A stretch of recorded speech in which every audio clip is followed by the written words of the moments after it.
السلام على من يتبع الهدى.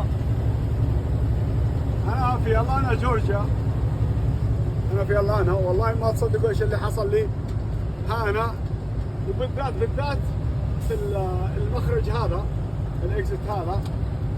يمكن 20 سيارة، يمكن 20 سيارة بوليس.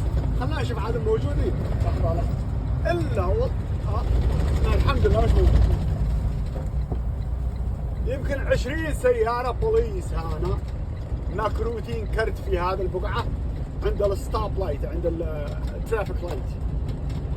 اوكي، طبعا وانتم تعرفوا انت يعني مشغل جوجل ماب، الخريطة تبعت جوجل يقول لك يعني البوليس في المكان الفلاني.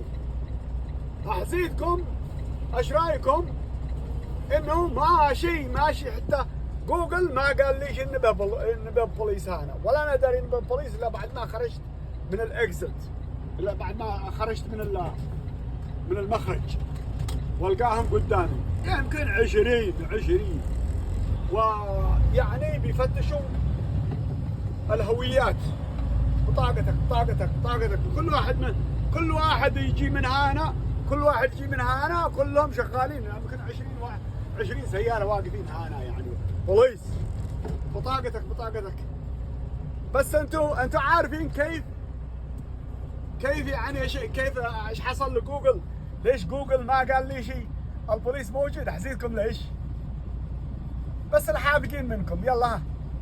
يلا فكر في عقلك، ادي لك فرصة تفكر في عقلك وشوف يعني اذا يعني انت ذكي ولا لا.